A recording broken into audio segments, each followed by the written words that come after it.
Hey! Get your hands off of me! Ang arte mo naman parang akbay lang eh. Pwede ba? I'm not in the mood. Get lost! Tinawanan lamang siya ng lalaki bagkos ay akma nitong hahalikan ng dalaga. Pero bago pa man niya maidampi muli ang kamay kay Zane, ay isang malakas na kamay ang pumigil sa kanya. Napalingon siya sabay hindi nag-aalinlangan ng lalaki na baliin ang kamay ng bastos na yon. Naging sentro tuloy sila ng atraksyon sa buong lugar dahil sa eksenang iyon na kinabibilangan ni Zane. Kumaripas naman ng takbo ang bastos na lalaki papalayo sa kanilang kinaroroonan na isang duwag bala. Thank you. Kumuha ng beer ang lalaki sabay nilagok ito. If you don't want to get flirted by maniacs, don't show your motives. What do you mean? Hindi ako nagpakita ng motibo sa kanya, no? Naupo sila sa may couch na naroon at bumalik na rin sa normal muli ang party. Ganyan talaga ang isip ng mga lalaki. Kahit hindi ka magpakita ng motibo, once na makipag-usap ka sa kanila, iisipin nila na interesado ka. Kaya huwag kang lumande kung hindi mo kayang mabastos. Nagpanting ang tenga ng dalaga sa sinabing yan ng lalaki. I'm not malandi. At isa pa kaya ko sarili ko. Kahit na hindi ka sumulpat kanina, kaya ko rin baliin ang kamay ng bastos na yan. Okay, sabi mo eh. Inirapan na lang siya ng dalaga ngunit bigla niyang naalala ang pustahan nila ng mga kaibigan. Tinitigan niya muli ang lalaki at sakto ito sa hinahanap niya. Mukha siyang nasa late 40s at tunay niyang sinasabi ng mga kaibigan niya na kakaiba na ngayon ang mga hunk dito.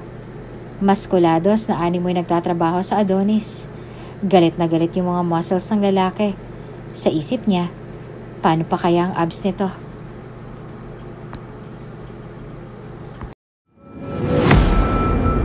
Kung bago ka pa lang sa channel na ito, Ate Jane TV, huwag kalimutang pindutin ang notification bell and subscribe button. Sana po hindi naman malaking abala sa inyo ang pagpindot ng subscribe button dahil ang kapalit po nito ay ang pagsuporta para makapag-produce ng mga libreng stories sa mga channels ni Ate Jane. Maraming salamat!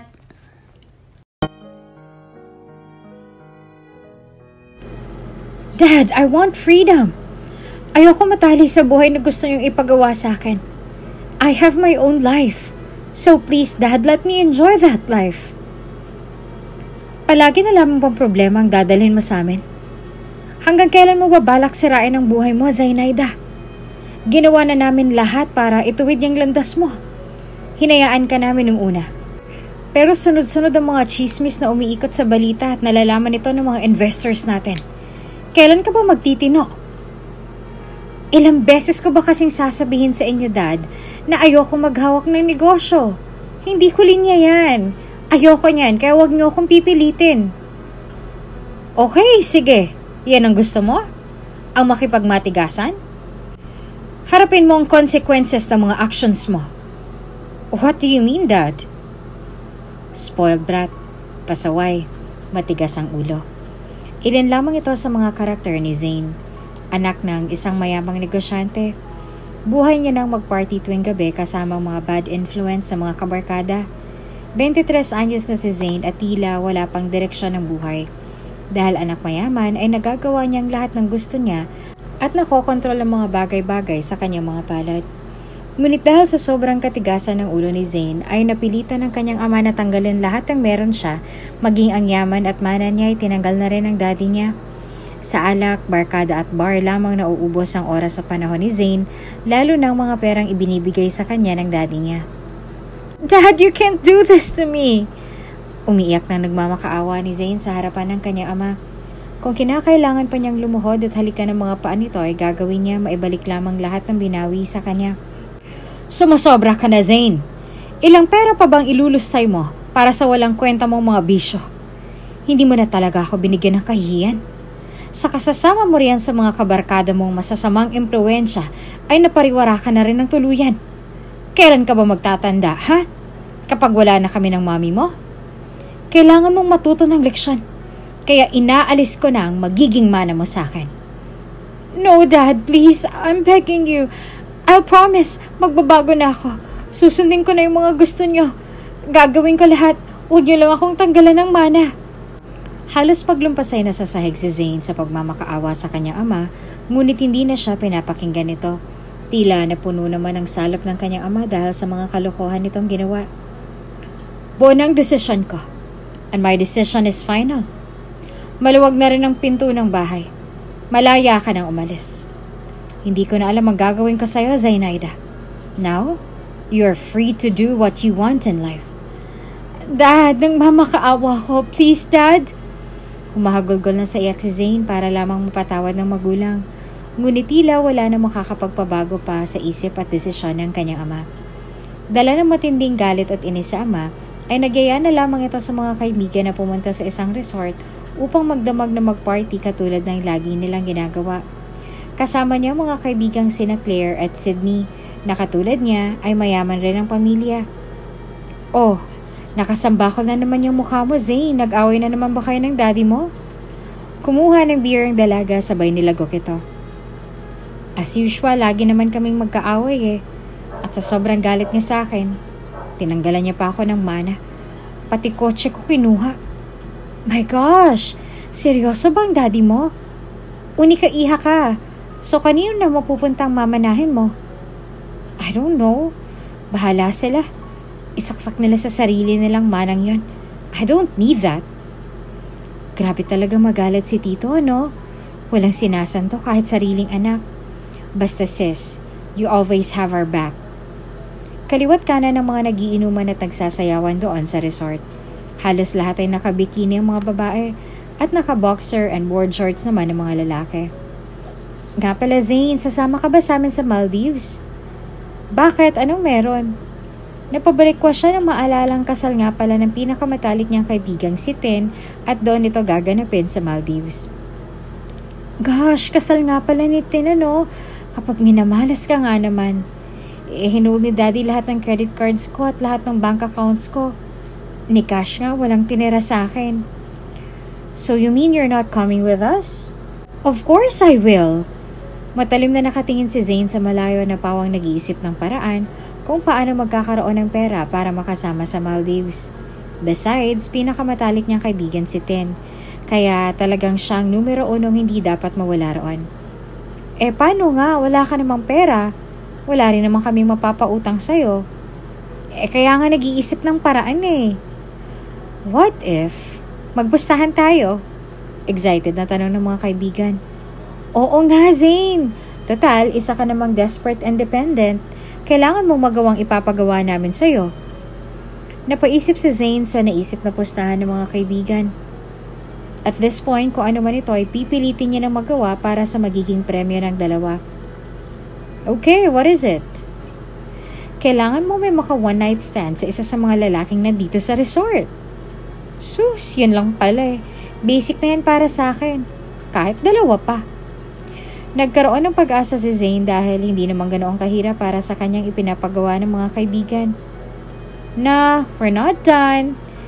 Ang lalaking makakasiping mo ay dapat doble ang edad sa'yo. Ano? Are you kidding me? Hindi ka ba kinikilabutan sa mga sinasabi mo? Ako, papatol sa matanda na dobleng edad sa akin? Stop making fun of me. Seryoso yun. Mukha mo kaming nagbibiro. At saka tingnan mo nga ang mga lalaki rito. Karamihan sa kanila yung mga hunk tito. Kaya hindi ka madidire dahil bago ng mga matatanda sa henerasyong ito. Mas masarap pa nga sila kaysa sa mga kaedad natin eh. Nagdadalawang isip si Zane kung gagawin ba niya ang deal o hindi. Unang-una, kung makakakita man siya ng hang tito na dobleng edad sa kanya, ay itong unang pagkakataon na pumatol siya rito. Para kasi sa kanya ay nakakasukang pumatol sa mga matatanda, kaya hindi niya maiwasang magbato ng ganitong reaksyon. Ayoko nga, hindi ko talaga kaya. Hindi niya matatanggap ng sikmura ko. Ew! Wala ka pala eh. Ang isang Zainaida Cristobal ay tumitiklop na dahil lamang sa ayaw niyang pumatol sa matanda. Mahina ka pala eh. Halatang kinakantsawan siya ng mga kaibigan para mapilitan siyang gawin ng deal. Kapag hindi niya ito ginawa, maililigtas niya ang dangal at puri niya sa kabilang banda. Kapag nagawa naman niya ito, ay posible na tulungan siya ng mga kaibigang makasama sa Maldives. Ano? Ayaw mo pa rin? Sige. Kung tatanggapin ko, anong mapapala ko? Nagbigay ng makahulugang ngiti ang mga kaibigan. Kapag nagawa mo ang deal, sagot na namin lahat ng gastos mo sa Maldives next month. Nesin Timoy, wala kang gagastusin. Tanging sarili mo lang ang dadalhin mo. Nang marinig ang maaari niyang makuha sa pustahan na iyon, ay mas lumalamang na sa kanya ang kagustuhan na magawa ito. What if hindi ko magawa? Di bye-bye. Lilipad kami sa Maldives nang hindi ka kasama. At kapag nangyari yon, sigurado malulungkot si Tin dahil ikaw ang kauna-unahang tao na inaasahan niya na makapunta. Okay, deal. Are you sure? Akala ba namin ayaw mo? Oo na, tinatanggap ko na. Para kay Tin. That's our girl. Matapang at walang inuurungan. But one more thing. Just make sure na isisend mo sa amin ang photo ninyong dalawa na magkasama sa kama. No picture, no Maldives. Understand? Huminga ng malalim si Zane at mabigat na loob na tinanggap na ang hamon ng kaibigan. Okay, game! Halos hindi magkamayaw sa excitement ang mga kaibigan na magawa ni Zane ang pustahan. Para sa kanila ay mahihirapan ng dalaga dahil hindi naman nito gusto ang gagawin niya. Isa pa, kaya ito ang naisip ng mga kaibigan dahil alam nilang ayaw ni Zane pumatol sa mga dirty old man, kaya alam nilang mahihirapan ang dalaga. Tumayo na si Zane at iniwan na muna pansamantalang mga kaibigan upang maghanap na ng hunk dito sa crowd. Halos lahat ng nakikita niya ay mga kaedaran niya. Palaban siya, walang inuurungan, pero ngayon, tanggap niya na sa sarili na mukhang mahihirapan siya. Nagmumukha na siyang timang sa kakakilate sa mga naroon pero wala pa rin siyang mahanap. Unti-unti na siyang nawala ng pag-asa pero hindi siya pwedeng sumuko.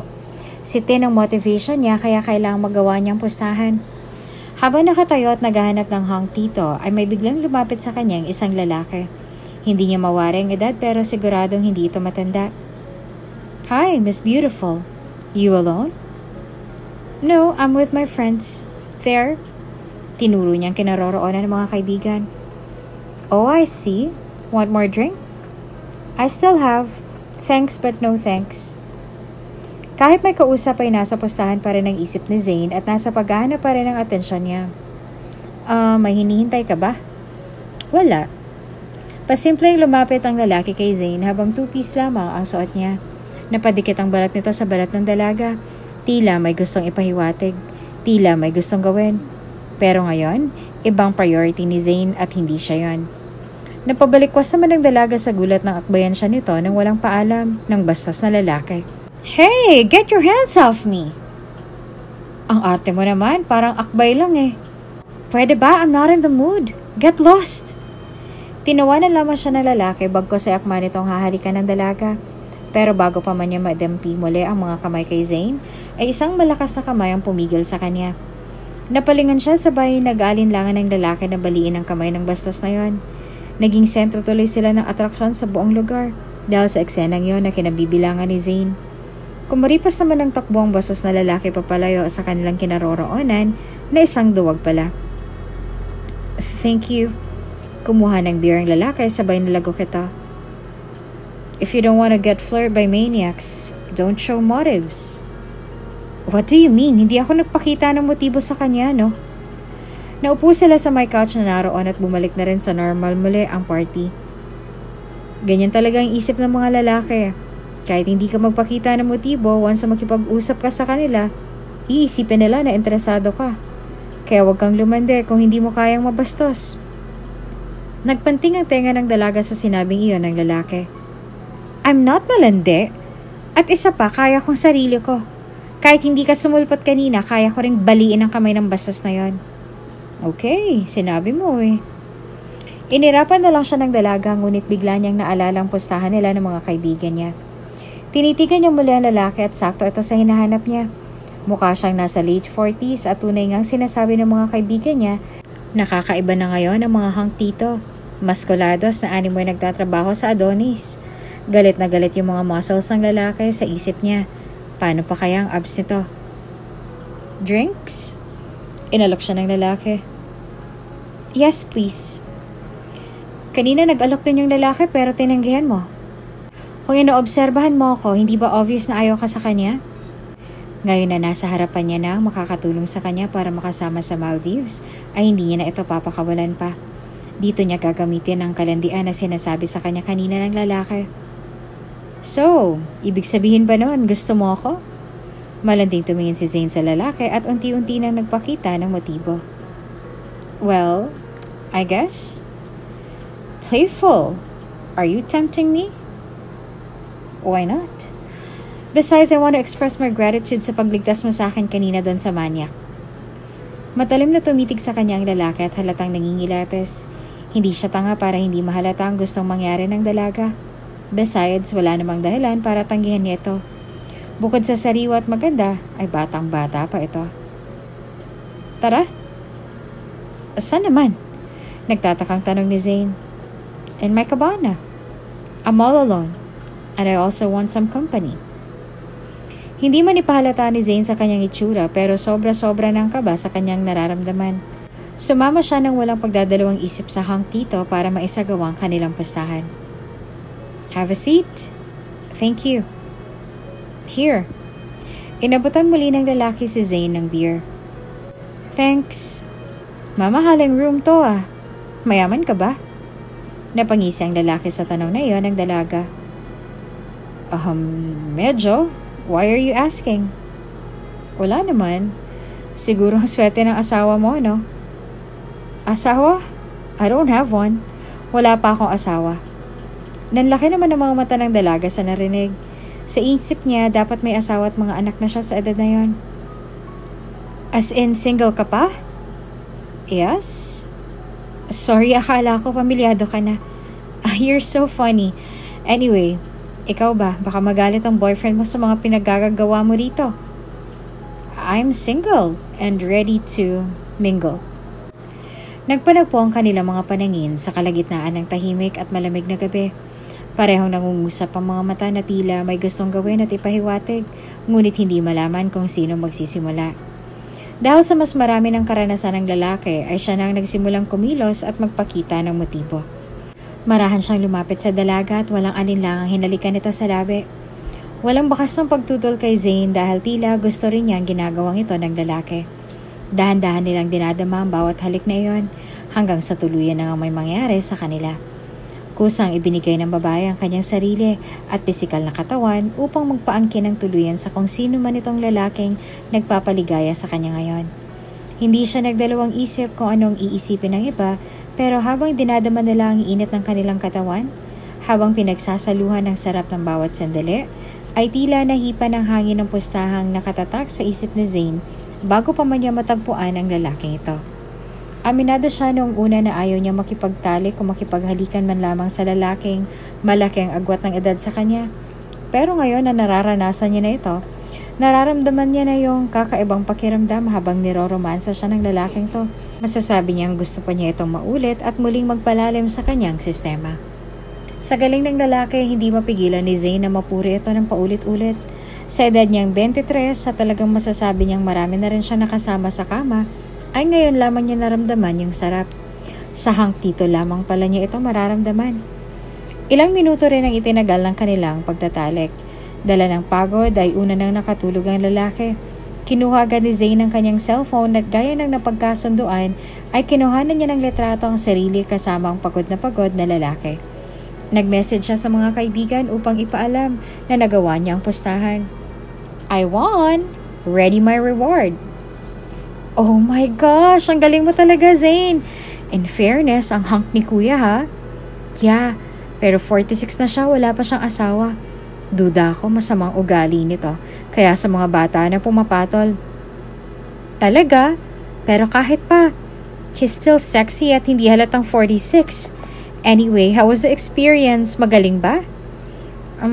Hindi rin, medyo boring.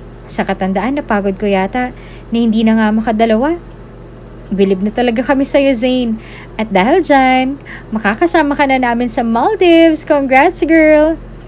Ipinalabas ni Zane sa mga kaibigan na hindi siya nakontento sa naging karanasan niya, na wala man lang kabuhay-buhay magromansa ang lalaki, na hindi ito magaling at nakakaboring.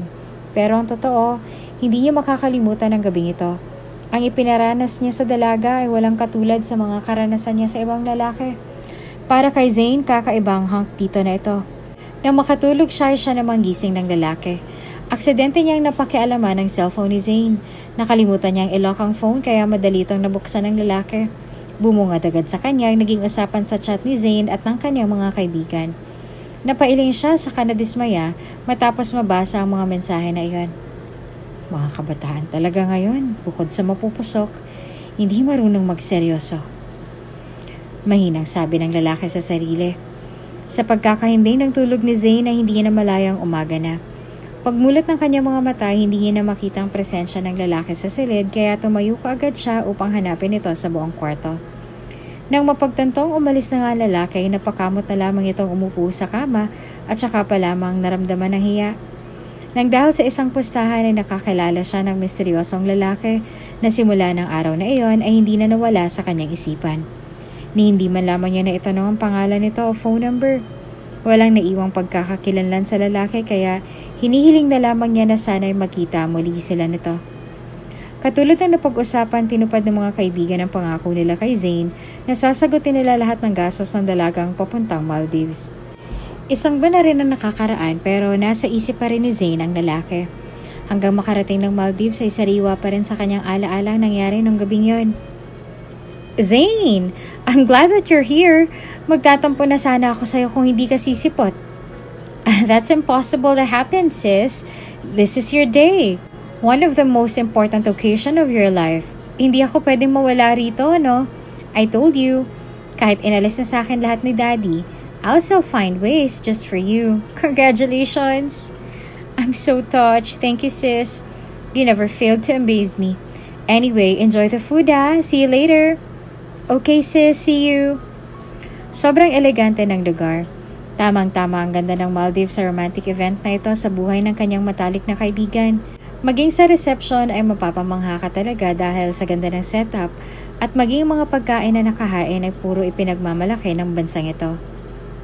Hoy Zane, gutom ka? Dahan-dahan sa pagkain, hindi ka mauubusan ah. Ang sarap lalo na yung seafoods, grabe. Hindi pa ubos ang laman ng bibig ay panay pa rin ang subo nito. Sa kasarapan ng pagkain na natigilan bigla si Zane at napahawak sa kanyang bibig. Are you okay? Nako, naimpacho ka na yata. Wait, CR lang ako. Dali-dali siyang umalis na nakahawak pa rin ang mga kamay sa kanyang bibig. Nagtungo siya sa comfort room na naroon at saka isinuka lahat ng kanyang kinain. Halos manghina na ang kanyang katawan sa pagsusukang iyon. Nang mahimasmasan, ay habol ang kanyang hininga na tinitigan ng sarili sa salamin. Hinilamusan niya ang tubig ang kanyang muka at tinapik-tapik ito. Sa tanang buhay niya, kailanman na hindi pa siya nagsuka ng ganitong kalala. Maliban na lamang kapag lasing siya. Pero yung ngayon, normal naman siya at wala namang bahid ng alak sa katawan kaya nagtataka siya kung bakit siya nagsuka ngayon. Kinutuban na siya sa nangyayari sa kanya dahil araw-araw siyang ganito dito sa Maldives. Pinalalabas na lamang niya sa mga kaibigan na naiempatso nga lamang ito at hindi natunawan. Matapos ang pamamalagi nila roon ay lumipad na sila pabalik ng Pilipinas. Dali-dali nagtungo si Zane sa CR ng kanyang kwarto. Tsaka sinubukang gamitin ang patagong biniling pregnancy test. Mabilis ang tibok ng kanyang puso sa mga oras na ito.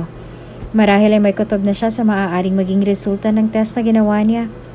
Pinikit niya muna ang kanyang mga mata at saka iminulat na makalipas ang ilang segundo. Oh my God. This can't be. Hindi ito maaari. Positive. Paulit-ulit niyang ginawa ang test ngunit pare-pareho pa rin ang lumalabas na resulta. Positive. Doon ay bigla siyang nanlumo. Pakiramdam niya ay lalamunin na siya ng lupa sa mga tagpong yon. Sobra nang dismayado ang kanyang daddy sa kanya kaya paniguradong lalong magagalit ito kapag nalaman niya na buntis ang kanyang unika iha.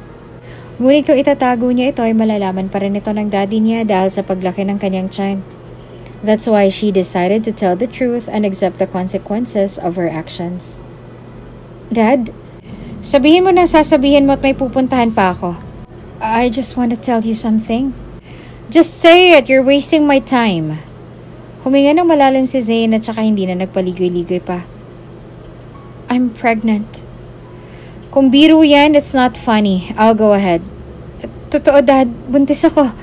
1 buwan na. I've done the test so many times pero positive talaga. Buntis ako, Bago pa man niya natapos ang kanyang salita, naramdaman niya na agad ang malakas sa sampal ng kanyang ama. What did I do wrong to you? Binigay ko ang lahat. ang luho mo, ang lahat ng pangangailangan mo. Pagkatapos ganitong igaganti mo sa akin? How dare you, Zainaida? Hindi mo na ba talaga pinapagana ang utak mo? Napakawala mong silbi. Hindi ko na alam ang gagawin ko sa'yo. You are the worst. I'm so sorry, Dad. Please forgive me. Mas kailangan kita ngayon, Dad. Please. Humahagulhol sa iyak ang dalaga at nagmamakaawang patawarin ng kanyang ama. This time, aminado na siya sa kanyang sarili na sumusobra na siya. Nasobra na ang kalokohang ginagawa niya. Naaawa na rin siya sa ama sa lahat ng problema ang binibigay niya rito. Sinong ama? I don't know, Dad. Hindi ko alam. Hindi ko siya kilala. Whore! Yan ang napapala ng mga anak na suwail. You deserve this mess. Sabihin mo na lahat, Dad. Lahat-lahat. Lahat-lahat na masasakit na salita. Kung gaano akong kasamang anak. Kung gaano ako kawalang kwentang tao. Na isa akong sumpa sa pamilyang to. Pero Dad, kahit hindi mo ako matanggap, please, accept my child. Wala siyang kasalanan dito. Matapos mong sirain ang buhay mo, didiktahan mo ako ngayon sa kung anong dapat na gawin at mararamdaman ko? Ano na lang sasabihin ng angka natin? Na nagpalaki ako ng pariwarang anak? Nabuntis sa walang direksyon ng buhay at hindi man lamang alam kung sinong ama ng dinadala niya? Ano pang mukhang ihaharap ko sa kanila? You ruined my reputation. Wala na ako magagawa, Dad. Nandito na to. Kahit pa ulit-ulit mo pa akong isumpa, hindi pa rin mababagong sitwasyon. Tell me, how could you be a good mother if you're never been a good daughter? Nakakaawang bata. Just say what you want to say, Dad. Inaako ko lahat ng kasalanan ko. Pero bigyan mo naman ako ng pagkakataon na magbago. I want to be a good mother to my child. Kung inaakala mo na ganun akong kasama, I still want to sacrifice everything for this. I can make a change. Handa akong magbago at gawin lahat para sa kanya bilang magulang niya. So please, Dad, give us a chance. Another chance. Lahat ay gagawin ng isang ina para sa kanyang anak. Hindi pa mangganap na tao ito sa kanyang sinapupunan, naniniwala si Zain na ito ang dahilan kung bakit siya natauhan, kung bakit gusto niya nang baguhin ang kanyang nakasanayan, kung bakit gusto niya nang itama lahat ng mga mali niyang nagawa. Dugot laman niya ito at kahit sa hindi inaasahang pagkakataon nito na buo, ito pa rin ang maituturing niyang pinakatamang nangyari sa buhay niya. Batid niya na hindi magiging madali ang parusa sa kanya ng ama, pero handa siyang tanggapin at gawin ito alang-alang sa magiging anak niya. Dad, pinapatawag mo raw ako? Prepare yourself and pack your things. I will send you to Zambales site. I'm going to assign you there to help my friend on our projects. You can't stay here in Manila. Sobra na yung kahihiyan na dinala mo. Kaya doon ka na lang mamalagi sa Zambales hanggang sa mga anak ka. Don't worry. I have my college classmate there at siyang tutulong at gagabay sa'yo. Ayusin mo ang sarili mo doon, Zain. Formal na tao yon. Ayusin mong postura at pananamit mo. Kung gusto mo ng pagbabago, simulan mo sa pisikal na itsura mo. Hindi na nakatanggi ang dalaga sa sinabi ng ama. Inaasahan na rin niya ito na ipapatapon siya sa ibang lugar dahil alam niyang mas matimbang sa amang reputasyon ng pamilya kesa sa kanya at sa magiging anak niya. Okay, Dad, I will do it. Thank you for forgiving me. I will prove myself to you. Promise. Huwag sa akin. Diyan dapat sa anak mo. Magbago ka para sa kanya. Buong loob na umalis si Zain sa kanilang mansyon at nagtungo sa Zambales kung saan siya ipinadala ng ama. Kailangan niyang ibagay ang sarili at baguhin katulad ng ipinangako niya sa ama. Ngayon ay maaaring manibago siya sa panibagong yugto ng kanyang buhay na ito. Pero kailangang panindigan niya ang pagbabago para sa kanyang sarili, lalong-lalo na para sa kanyang magiging anak. Ilang oras din ang kanilang naging biyahe na makarating na sila sa main office ng site. Maluwag siyang sinalubong ng mga tauhan nila ng may ngiti sa mga labi. Welcome, Ms. Zain. Dito pong office ninyo. Bungad sa kanya ng sekretarya at ng kanyang ama roon. Iginala niyang tingin sa paligid at sumusunod na lamang sa sekretarya. Halos lahat ay nakatingin sa kanya at binigyan siya ng maluluwag na ngiti ng bawat isa. Marahil ay nagagandahan sila kay Zain dahil ngayon lang nila ito nakita. Tunay na magandang dalaga at sadyang kaakit-akit. This is your office, Miss Zane. Is this okay with you po? Oh, of course. Looks comfortable naman at spacious kaya okay to sa akin. Napansin niya na may 2 table sa loob ng silid. May kasama ako rito. Yes, Miss Zane. Makakasama niyo po rito si Sir Thomas. Yung kanang kamay po rito ng daddy ninyo at siya pong nagmamanage ng buong site. Thomas? Siguro yung tinutukoy ni Dad na college classmate niya. Anyway, sige, nandito na ba siya? Nasa site lang po siya, Miss Zane. Pero maya-maya po, nandito na rin po si Sir Thomas dahil na-advise ko na po siya na ngayon po ang dating ninyo. Okay, good. Is he good? I mean, mabait ba? O baka naman mapagmataas like that. Naku ma'am, sobrang bait po ni Sir. Seryoso nga lang po kung magtrabaho pero rest assured po na mabait si Sir. Makakasundo niyo po siya kaagad. Good to hear that. Mabuti naman kung ganon. Anyway, thank you. Your name again? Feli na lang po. Okay, Feli, thank you. May kailangan pa po ba kayo, Ms. Zane? Siguro for now, okay na muna. Thank you. Okay po, Ms. Zane. If you need anything po, just tell me or call Trina. Siya pong admin dito. Nandiyan na po sa logbook ang number niya. Mauna na po ako. Again, you're very much welcome here, Ms. Zane. Feel at home po. Thank you, Feli. Malawak ang site ng kanyang ama rito sa Zambales. Hindi niya akalain ganito rin karami ang mga tauhan ng kanyang ama. Palibhas ay mas inabalan niyang sarili sa pagliliwaliw at mga walang kabuluhang bagay kaya kailanmay hindi niya napag-aralan at naranasan ang mga negosyo ng kanilang pamilya. Habang wala pa yung Thomas ay inabala muna niya ang sarili na ayusin ang kanyang magiging table. Napapaisip siya kung ano kayang klaseng boss yung Thomas, kung magkakasundo ba sila kaagad. Maya-maya pa ay may pumasok na ng silid. Hindi ito kaagad napansin ni Zane dahil abala siya sa pag-ayos ng table. Pagharap niya ay laking gulat niya sa nakita. He is the same guy in the cabana. Siya ang huling nakasiping ng dalaga at 100% siya na siguradong itong ama ng batang dinadala niya sa kanyang sinapupunan. Hindi siya kaagad nakaimik pero halatang hindi siya namukhaan ng lalaki. Hindi siya nakilala nito dahil noong gabing nagkita sila ay makapalang make-up niya na ibang-iba sa postura niya ngayon na simple lamang na halos walang kororete sa kanyang mukha. Hi, you must be Zane, right? Yes, hi, I'm Zane, the daughter of the CEO. Bahagya niyang inilahad ang kanyang kamay sa binata at pilit itinago ang kanyang tunay na nararamdaman. Kailangan niyang kumilos ng normal para hindi mahalata ng lalaki na may itinatago siya. Sigurado siyang mapapatay siya ng kanyang ama kapag nalamang ang ama ng batang kanyang dinadala ay ang kanyang matalik na kaibigan na halos dobleng edad sa kanya. It's nice to see you. Na-welcome ka na ba nila? Will you be okay here? Nang magdampi ang kanilang mga palad ay lalong bumilis ang tibok ng puso ni Zane.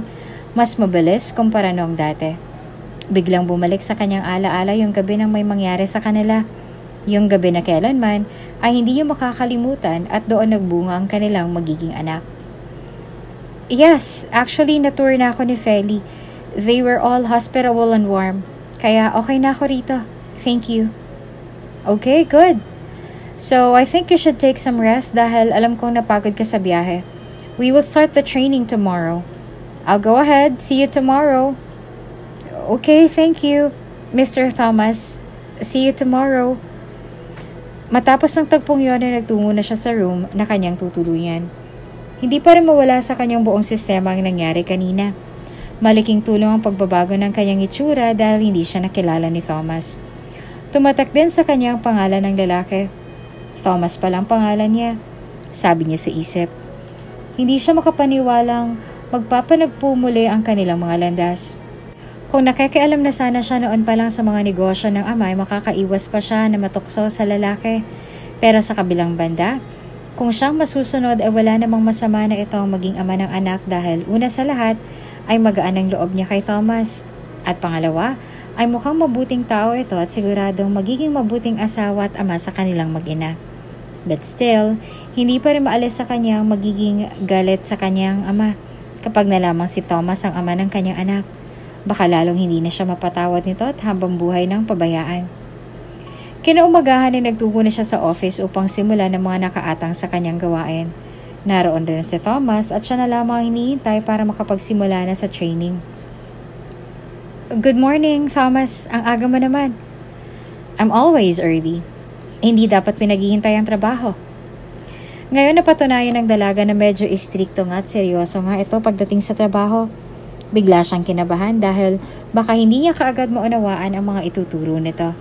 Pumesta na siya sa may mesa ng lalaki, ngunit may ilang distansya pa rin ang layo. Alam mo bang negosyo ng daddy mo dito sa Zambales? Napaisip si Zane dahil ang totoo ay wala talagang siyang ideya sa mga negosyo ng ama. Para siyang sasabak sa isang gera na wala man lamang dalang sandata. Ang alam ko mga sofa ang negosyo niya rito. Parang hindi ka yata sigurado. Okay, I'll be honest with you. Sorry kasi wala talaga akong alam sa mga negosyo ni Daddy. Kaya ako narito dahil ikaw ang magbibigay sa akin ng ideya sa mga bagay na hindi ko alam. Kaya ngayon pa lang sinasabi ko na sa'yo baka hindi ko masagot yung mga katanungan mo. Okay, no worries. I will teach you all the things that I know. I just need your cooperation and dedication for this. Pwede ba yun? Of course, I'm willing to learn. Kahit hindi ako fast learner. And one more thing. This is a serious matter. Hindi na pambata. Dapat buo na ang loob mo sa pagpapatakbo ng negosyo. Pwede ba yun? Oo naman, mukha ba akong hindi seryoso? I will do my best. At yan ang ipinangako ko sa daddy ko. Well, that's good. Magkakasundo tayo. Tunay ngang ubod ng strikto ang kanyang magiging boss. Ngunit hindi pa rin siya matitiklop ng dahil lamang dito. Sabi ng daddy niya rito, ito raw ang magiging father figure niya dito sa Zambales. Ang gagabay at tutulong sa kanya. Sa tuwing maiisip niya ito ay bigla siyang nakakaramdam ng ilang sa sarili dahil ang dapat na ama-amahan niya rito ay ang ama ng kanyang anak. Isinama ni Thomas si Zane sa malaking gusali na naroon. Tama siya ng mga sofa ngang negosyo rito ng kanyang ama. Hindi lamang sofa, kundi ang mga mamahaling furniture sa bansa, maging sa mga karatig bansa nito. Narito rin ang planta nila na paggawaan ng mga mamahaling mga gaming at office chairs na isinusupply sa malalaking company sa bansa. Namangha si Zane sa nakita. May showroom din doon at dinadayo ng ilang mayayamang negosyante, maging mga sikat na personalidad. Ngayon siya napabilib sa ama na ganito palang kagagandang ikinabubuhay nila. Every morning, I come here to visit the furnitures. Kung may mga defect, lalong-lalo ng mga materyales na gagamitin. Wala akong manager o supervisor kaya ako lahat ang gumagawa niyan. Pero dahil nandito ka na, once matutunan mo yung mga simple tasks, ibibigay ko na to sa'yo. Naiintindihan mo ba? Oo, nauunawaan ko. May tanong ka ba? Paano kapag may mga defect, anong gagawin doon? Kapag may mga defect, syempre ilalag yun ng purchasers ko. Sila na bahala sa records with issue, then saka ibabato sa'yo. Pero usually, sobrang hands-on kasi ako. Hindi sa wala akong tiwala sa mga tao ko, kundi I make sure na ako mismo ang nakakakita ng mga flaws at defects sa mga produkto natin. Okay. Gets ko na. Okay, good. Follow me. Dito naman tayo. Nang makagaling sa planta ay isinama naman niya ang dalaga sa showroom nila para mas maging familiar ito sa buong lugar at flow ng negosyo. Good morning, Sir Thomas and Miss Zane. Bati sa kanila ng receptionist. Good morning. Good morning. May ilan ng mga guests ang naroroon na nagtitingin ng mga mamahaling office chairs. Grabe, ang gaganda naman ng disenyo ng mga yan.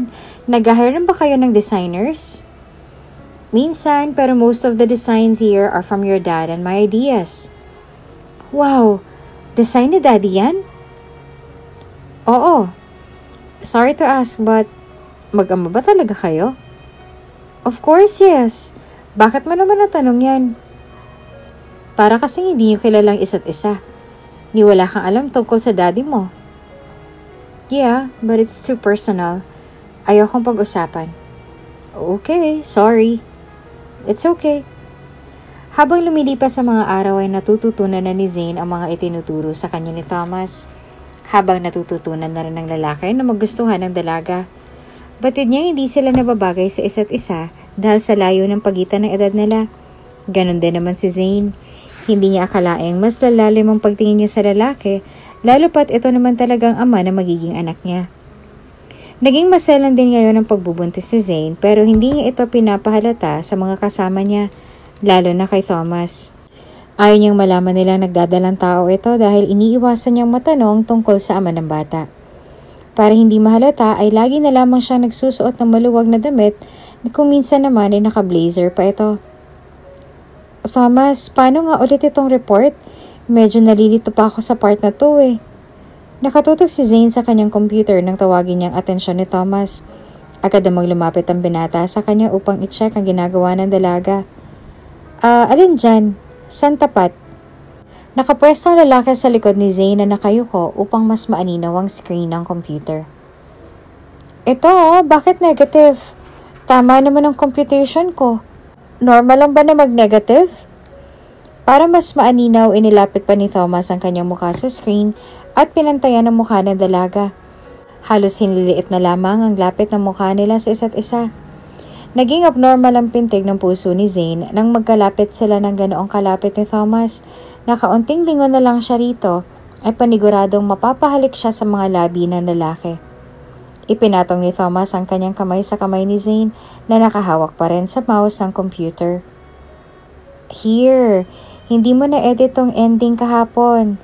Dapat yan ang lagi mong i-check kapag gumagawa ka ng inventory. Hindi siya automatic at ikaw mismo maglalagay dyan manually. Samantala, tila hihimatayin na si Zane sa sobrang kabang nararamdaman niya. Hindi niya maitatangging na miss niya ang lalaki ng ganitong malapitan. Maging ang amoy niya hindi nagbabago. Amoy ng mamahaling pabango na sa ibang bansa lamang mabibili. Kahit na masasabing may edad na si Thomas, ay iba pa rin talaga ang tikas ng katawan nito na tila alagang-alaga ng mga dumbbell sa gym. Sa kabilang banda ay ganun din ang nararamdaman ni Thomas. Pinipilit lamang niyang labanan ng kaba para hindi ito mahalata ng dalaga. Hindi rin niya maitatagong na a-attract na rin siya sa dalaga. Nag-iibang pakiramdam niya sa tuwing malapit sila sa isa't isa. Bumibilis din ang tibok ng puso at nanginginig ang kanyang buong sistema. Okay na. Gets ka na. Ngayon ka lang kasi nalaman. Sorry. Mabilis na rin umagbat si Thomas dahil nakaramdam na sila ng ilang sa ganoong posisyon. Sige. Kung meron pang part na hindi mo maintindihan, let me know, okay? Sure, thank you. Hindi pa man natapos si Zane ang reports ay nakaramdam na naman siya ng pagkahilo. Nagiging madalas na lalo kapag nasosobrahan siya sa trabaho. Walang nakakaalam ng pagbubuntis niya dito kahit na sino. Hindi na rin siya nagpapacheck up kaya wala na siyang ideya sa sitwasyon nilang mag-ina. Thomas, pwede ba ako mag-early out? Mahinang tanong ni Zane. Bakit? I'm dizzy eh. I want to rest. Pwede ba? Mukhang napapadalas yata ang pagkahilo mo ah. Do you want me to send you in the clinic para malaman natin ang pinagmumula ng frequent dizziness mo? No, I'm okay. I think naninibago lamang ang katawan ko sa trabaho. Masasanay din ako. Huwag ka na mag-abala pa. Okay, kung yan ang gusto mo. Papadala na lamang ulit kita ng meds kay Feli para mas gumaan yung pakiramdam mo. Okay, thank you Thomas. Babawi ako bukas, promise. No need, magpahinga ka na lamang ng maayos. Kung hindi mo pa kayang pumasok bukas, okay lang. Huwag mong pasahin ang sarili mo. Rest well. Thank you. Una na ako ha. Tila sa isang iglap ay nagbago ang tingin ni Zane sa personalidad ng mga matured na lalaki. Kung dati ay diring-diri siya sa mga ito, marumi at nakakasuka, ngayon ay nagbago ng pananaw nito sa kanila, lalo pa sa katauhan ni Thomas. Dito niya napagtantong malambing pala ito at maalaga. Dahil dito ay lalo niyang nagustuhan ng lalaki, ngunit hindi niya kayang panindigan sa ngayon dahil sa sitwasyon nila ng kanyang ama, lalo pat matalik na kaibigan nito. Pinangangambahan na rin ni Zane na unti-unti nang lumalaki ang kanyang tiyan. Nagigilty siya na hindi man lamang niya magawang ipacheck up ang kondisyon ng baby sa kanyang sinapupunan. Hindi na siya makapag-isip ng maayos dahil wala naman siyang ibang mapagsabihan. Nang nakalipas ang 4 na buwan ay naging halata na ang paglaki ng tiyan ng dalaga. Ginawa niyang pantakip ang kanyang makakapal na blazer upang hindi nila ito makita. Sa loob ng office habang nagtatrabaho si Zane, ay nagkaroon ng power interruption at nawala ang lamig ng aircon at sa kondisyon niya na mainitin ang katawan na dala ng pagbubuntis ay hindi na siya nagdalawang isip pa na hubarin pansamantala ang suot nitong blazer. Hindi na siya nangamba kasi wala namang ibang tao roon sa loob ng silid. Saktong pagbaba niya ng blazer ay pumasok naman si Thomas. Napabalikwas si Zane sa gulat nang pumasok ang binata. Wala na siyang suot na blazer, kaya kitang-kita ng lalaki ang bukol sa kanyang tiyan. Zane? Are you pregnant? Nagtatakang tanong ng lalaki sabay sinaraduhan ng pinto. Hindi niya na ito may tatanggi o mapagtakpan dahil halatang-halata naman na ang kanyang tiyan. Sa katunayan, ipinangako niya noon na hahanapin ang ama ng bata at sasabihin sa kanya ang totoo. Ngayon na nasa harapan niya na ito ay tila umuurong ang kanyang dila dahil hindi naman niya ito magawa dahil sa magulong sitwasyon nilang mag-ama. Oo, buntis ako. 4 na buwan na. Why didn't you tell me? Ni hindi rin ito nabanggit ng dad mo sa akin. Why did you hide it? Mahabang kwento. Basta, hindi to tanggap ni daddy. Now I know, naiintindihan ko na kung bakit lately lagi kang nahihilo. Bakit hindi mo man lang sinabi? Sobrang stressful yung mga pinagagawa ko sa'yo nung nakaraan at maaaring makasama yun sa'yo at sa bata. Hindi mo man lang ba naisip yun? I have no choice. I have to hide it. Personal reason. Ayoko may makaalam. Masisirang reputasyon ni daddy. Anong klaseng dahilan yan, Zane? Bata yan, nasa tiyan mo, may buhay, may heartbeat. Mas iniisip mo pa yung reputasyon ng pamilya mo kaysa sa magiging anak mo? Wala kang alam. Wala kang alam sa mga pinagdadaanan ko. Masama akong babae pero hindi ako masamang ina. Naluluhang hinimas ni Zane ang kanyang tiyan. Dala ng matinding emosyon, ay naninigas ito na tila nararamdaman ng bata ang damdamin ngayon ng kanyang ina. Sa kabila ng galit ni Thomas sa kanya, nakaramdam naman ito ng kaunting tuwa dahil sa naging reaksyon nito. Ramdam niya ang sobrang pag-aalala ni Thomas sa kanilang mag-ina, lalo pa siguro kung malalaman niyang dugo at laman niya ang bata. I will talk to your dad. This is insane. Hindi kanya dapat hinahayaang lumayo sa poder nila ng ganitong sitwasyon mo. Kung ayos lang sa kanila na pahirapan kayong mag-ina, pues sa akin ay hindi. Huwag ka nalang makialam. Hayaan mo na. Kaya kong sarili ko. No. Kapag sinabi ko, gagawin ko. Kahit hindi na para sa'yo. Para na lang sa bata. And if you're a good mother, alam mo makakabuti sa kanya. Lumabas ng silid si Thomas na galit sa nakita at nalaman. Nagtungo siya sa site at doon ay kinontak ang ama ni Zane. Oh, Thomas, napatawag ka. Binigyan ka rin ba ng sakit ng ulo riyan ni Zane? Hindi lang sakit ng ulo, Fernan. Buntis pala si Zane. Bakit hindi mo malang sinabi? Saka ko pa lamang nalaman na 4 na buwan na pala. Don't you know the risk that you put on her shoulder? May buhay sa sinapupunan niya. Sana hindi mo na siya pinadala rito. Desisyon niya yan. Ang maging pariwara. Matigas ang ulo at walang pinapakinggan. Ilang beses na siya nagdala ng kahihiyan sa pamilya namin. Kaya hindi na siya pwedeng bumalik dito sa Maynila. Diyan niya palalaki ng bata at pagtrabahuan niyang ibubuhay niya sa bata. Ilang taon ko nang tinitiis ang batang yan, Thomas. Hayaan mo na siya magbanat ng buto at matutunan ng hirap ng buhay. Besides, siya naman ang naglagay ng sarili niya sa posisyong yan. Problema niya, lutasin niya. Tapos na ako sa batang yan. I gave up on her. What? Ama ka ni Zane, paano mo nasasabing mga bagay na yan sa sarili mong anak? Apo mo ang nasa sinapupunan niya. Dugot laman mo. Hindi mo pwedeng ipagkaila iyon. You must do something about this serious matter, Fernan. Kahit baligtarin mo man ang mundo, kahit gaano pang problema ang binigay sa'yo ng anak mo, still, anak mo pa rin siya. Anak mo pa rin siya, Fernan.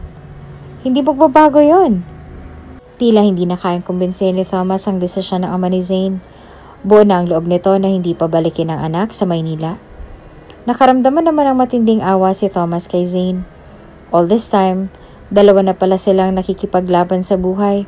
Nakikita pa niya minsan na unhealthy ang kinakain ni Zane kaya mas lalo siyang na-guilty. Lalo pa nang malaman niyang ni minsan ay hindi pa ito nakakapagpa-check up kaya lalo siyang nag-alala sa kalagayan ng mag-ina. Na mga sumunod na araw ay niyaya ni Thomas si Zane na lumabas. Zane, come with me. Saan tayo pupunta? Basta. Saan nga? Hindi ako sasama hanggat hindi mo sinasabi. Huwag na matigas ang ulo, basta para sa'yo at sa baby mo. Kaya sumama ka na lang. Wala nang nagawa ang dalaga kaya sumunod na lamang sa kagustuhan ng lalaki. Sumakay sila sa kotse ni Thomas habang nakatingin sa kanilang ibang mga tauhan. Maging sila'y nagulat din nang malamang nagdadalang tao si Zane kaya nakaramdam din sila ng pag-aalala. Nang makarating sa pupuntahan ay huminto na lang sa sasakyan at saka bumaba na rito. Clinic. Dinala siya sa clinic ni Thomas sa isang magaling na OBGYN sa kanilang lugar. Saglit! Halata sa itsura ni Zane ang kaba at takot na malaman ang estado ng bata sa kanyang tiyan. Natatakot siyang ihakbang ang mga paapapasok ng clinic dahil baka negatibo ang maging test sa kanila. Are you scared? Yes. Well, don't be. I'm here. Hindi kita iiwan. Kasama mo ako sa loob. Paano kung... Nagsalita pa siya ng putulin na ito ni Thomas. Huwag ka nang mag-isip ng kung ano-ano. Magtiwala ka lang, okay? For the baby. Hindi dapat matatakotin ng mommy niya para matapang at palaban din siya paglabas niya rito sa mundo. Napangiti si Zane sa sinabing iyon ni Thomas. Naibsan ng kaba at takot na nararamdaman niya ngayon at nakatulong ang pagmomotivate sa kanya nito. Okay, kaya ko to. Para sa baby ko. Yan, ganyan dapat. Malakas ang loob. Pagkapasok nila ay dumiretso na agad sila sa isang silid na naroon kung saan nakatigil ang OB. Good morning, Dr. Sanchez. Oh, Sir Thomas, good morning. Tuloy kayo. Buti na lang at maaga ka nakapagpa-appointment. Sakto hanggang lunch lang kami. Swerte pala namin. Anyway, Doc, siya si Zane Cristobal, yung pinaschedule ko. Oh, I see. Halika, iha. Tingnan lang natin ang heartbeat ni baby, okay? Sa sobrang kaba, hindi na namalaya ni Zane na nakahawak na siya ng mahigpit sa kamay ni Thomas. Ramdam naman ang lalaking panlalamig ng kanyang mga kamay at pamamawis nito. Tanda ng matinding kaba. Pinakalma naman kaagad siya ni Thomas gamit lamang ang isang nakakapagpapalakas ng loob na tingin. For the baby. Mahinang sabi ni Thomas. For the baby. Mahinang tugon naman ni Zane. Tumayo na ito at nagtungo sa clinic bed na naroon. Sumalta siya rito gaya ng utos ng OB sa kanya. Inumpisa na ng OB ang transvaginal ultrasound para malaman ang kalagayan ng embryo sa kanyang sinapupunan. Nagdaan din siya sa iba pang mga test para ma-detect ang kalagayan ng baby. Ang huli nitong ginawa ay ang pagdedetect ng fetal heartbeat monitoring ng bata. Kailangan ng mga ito upang malaman nila kung high risk na ba ang baby sa tiyan ni Zane, lalo pat nalaman nito ngayon lamang ito nakapagpa-check up. Nang maisagawa ang lahat ng ito ay pinabalik na muli siya ng OBGYN sa pagkakaupo. Doc, ano po? Kamusta po ang baby ko? Congratulations, Miss Cristobal. Healthy ang pagbubuntis mo at ayos rin ang paghinga ni baby. May mga irereseta lamang ako ng mga gamot at vitamins para mas maging healthy ang pregnancy mo hanggang sa mga anak ka. May ibibigay din akong gatas para sa'yo para mabilis lumaki si baby. Hindi maipaliwanag ni Zane ang nararamdaman at kahit hanggang sa sasakyan ay masaya pa rin siyang nakatitig sa mga piraso ng papel kung saan nakasulat ang resulta. Masayang-masaya kasi sa wakas ay nalaman din niya ang estado ng pagbubuntis niya. Thank you, Thomas, ha. Utang na loob ko to sa'yo.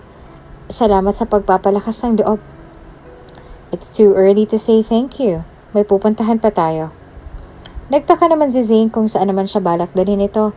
Ngunit sabi niya sa isip ay kung saan man siya dalhin ito ngayon ay kusa na siyang sasama. Pumunta sila sa mall at hinanap ang for-infant area. Hoy, sobra na to. Yan pa nga lang ang kaya kong gawin sa inyo, sobra na agad. Kulang pa yan. Let's buy him or her cute tops. Pili ka na. Napangiti naman ang maluwag si Zane kay Thomas. Kung alam lang niya na anak niya ito ay baka kulang pa ang buong mundo para ibigay niya rito. Wala pa naman siyang gender kaya pwede next time na lang tayo bumili. I want now. Kung wala pa siyang gender, edi unisex na lang bilhin mo. Sige na, ipili mo na. Ikaw talaga, masyado mo naman kaming ini-spoiled. Pero dahil makulit ka, sige na nga.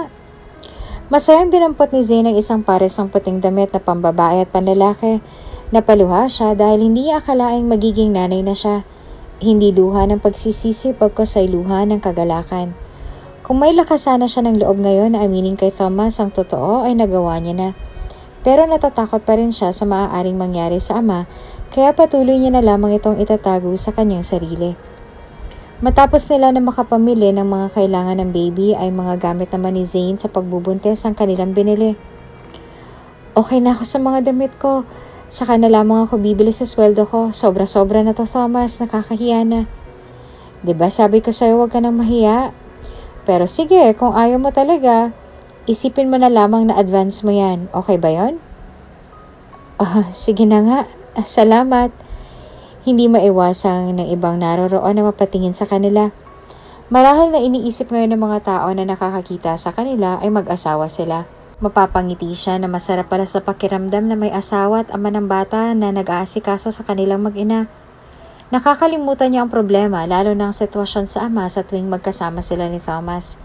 Sa isip niya ay napakaswerte nilang mag-ina na si Thomas ang ama ng bata at magiging asawa niya. Kung pwede lang niya sana ipagtapat ay nagawa niya na. Kung pwede lang sana. Samantala, matapos sila mamili ng mga pangangailangan ni Baby at ni Zane, niyakag siya ni Thomas upang kumain. What do you want to eat? Ha? I'm okay, sa bahay na lang. Sobra-sobra na, Thomas. I'm really okay, don't worry. Napatingin si Zane sa mga katabing kainan. Isa sa mga pinaglilihian niya ngayon ang ramen. Kahit nasa labas sila, amoy na amoy niya ang bango nito na nagmumula sa food court ng mall. Napahawak siya bahagya sa kanyang tiyan na tila naninigas dahil may gustong kainin. Okay, ganito na lang. Babaguhin ko ang tanong. Anong gustong kainin ni Baby? Siguro naman hindi ka na mahihiya. Kahit ayaw tanggapin ni Zane ang alok ng lalaki ay tila nakikipagtalo sa kanya ang batang nasa loob ng tiyan at nagsasaping tanggapin ito ang alok ng kanyang ama. Sige na nga, may magagawa pa ba ako? Parang gutom na rin si Baby Sige, kumain na muna tayo. Nagtungo na sila sa food court na naroroon. Pili ka, anong gusto ni Baby? Sabi ni Baby, ramen daw. Okay, your wish is my command. Ngayon na na-realize ng dalaga na iba talaga mag-alaga at mag-isip ang mga lalaking may edad na kesa sa mga lalaking kaedad niya na katulad niya ay ginagawa lamang biro ang buhay. Napakalaki ng pagkakaiba, lalo na sa pakikitungo sa babae. Alam na lang kanilang mga ginagawa at mas malawak ang pag-iisip. Dahan-dahan lang sa pagkain, sa'yo lahat ng yan. I can't help it, ang sarap Nung isang araw ko pa itong gustong kainin kaso kailangan kong magtipid. Kaya simula ngayon kapag may gustong kainin o bilhin, just tell me. At please, wag ka nang mahiya. Okay. Thank you ulit. Walang anuman. Sige, kain ka lang. Nga pala, if you don't mind, may I ask if sinong ama ng bata? Natigilan si Zane sa pagkain. Ito yung tanong na pinaka-iniiwasan niya kaya mas gusto niya nang itago sa lahat ang kanyang pagbubuntis. Boyfriend ko nung college, ex-boyfriend. Naghiwalay na kami, hindi niya alam na buntis ako. So irresponsible kaya hinayaan ko na lamang na wala siyang alam. And besides, kahit malaman niya, alam kong hindi pa rin niya ito pananagutan dahil walang paninindigan yun. Mama's boy. Oh, I'm sorry. Pero para sa akin, karapatan pa rin ng ama ng bata na malaman ang kalagayan niyo ngayon. Karapatan ng bata na may makilalang ama. Pero para sa akin lang yon ha? Kung ayaw mo talaga, it's all up to you. Besides, buhay mo naman yan. Ikaw lamang ang makakapagdesisyon para sa inyo ng anak mo. Sa sagot na iyon ni Thomas ay tila natauhan si Zane. Tama naman siya. Karapatan ng ama ng bata na makilala niya ito o malaman man lang na dinadala niya sa kanyang sinapupunan ng kanyang magiging anak. At karapatan nga iyon ni Thomas. Ngunit dahil iniisip pa rin ng dalaga ang kanyang daddy, tiniis na lamang niya mga salitang ito na dumudurog sa kanyang puso, lalo na sa damdamin ni Thomas kapag malaman niya ng katotohanan. Thank you, Thomas. Sobrang nag-enjoy kami ni Baby ngayong buong araw na to. Walang anuman. Basta kagaya ng sinabi ko, just tell me if you need anything, okay? Bawal nang mahiya. And always take your vitamins and drink the milk na binigay ng OBGYN. Ay yes boss, susundin ko po lahat ng ibinili ninyo. Bahagyang napahawak si Zane sa kanyang tiyan at naramdamang nanigas na naman ito. Oops! Pati rin si baby gusto rin daw magpasalamat. Thank you raw. Pakisabi sa kanya na walang anuman. O siya, sige na, magpahinga ka na. Una na ako ha. Sige, ingat ka ha. Salamat ulit. Pagkahatid ni Thomas kay Zane sa kanyang tinutuluyan ay umalis na rin ito para makapagpahinga na ang dalaga. Hindi pa rin maalis sa isip ni Zane ang nangyari buong maghapon. Para na talaga silang mag-asawa na masaya at abalang bumili ng pangangailangan ng kanilang magiging anak.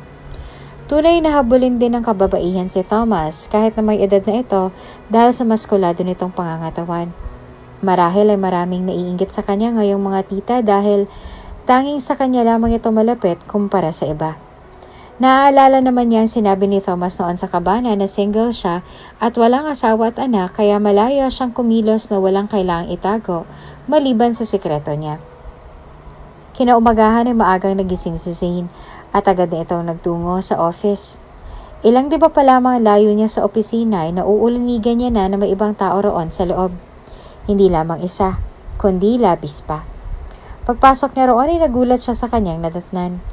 Bukod sa nagbago ang tema at kulay ng pintura ng buong silid, ay naroon din ang kanilang ibang tauhan na pinapalitan lahat ng furnitures o gamit doon na maaaring hindi makapagbigay ng comfort sa dalaga. Maging ang office chair pinalitan ng mas mataas at mas malambot. Naging light din ang buong paligid dahil sa pink na kulay ng mga wall sa office. Nag-iba rin ang pwesto ng ibang mga kagamitan na naroroon. Inalis ang mga hindi kailangan para hindi lamukin. Hindi naman makapaniwala si Zane sa ginawang ito ni Thomas. Ayos na ho ba, boss? May ipapagawa pa ho ba kayo? Wala na, okay na to. Thank you. Tatawagan ko na lamang kayo kapag may kailangan pa akong idagdag. Sige ho, boss. Una na ho kami. Good morning ho, Ma'am Zane. Tuloy na po kami. Sige po.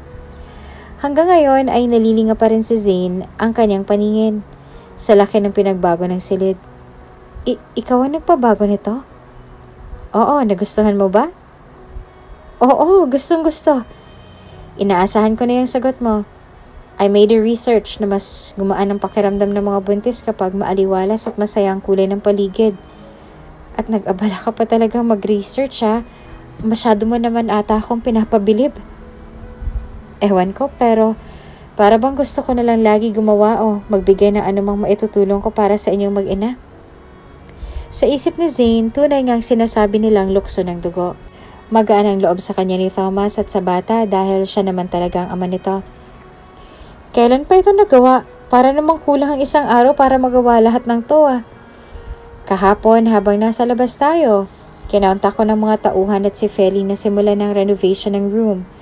Actually, ideya rin ni Feli na bigyan ng masayang kulay ang buong silid dahil tunay na nakakapagdala ito ng magandang energy sa mga buntis. Ganon din daw siya nang pinagbubuntis niyang panganay niya. Talaga? Hindi ko nahalata yun Pati sina Feli kasabot mo. You're unbelievable, Thomas.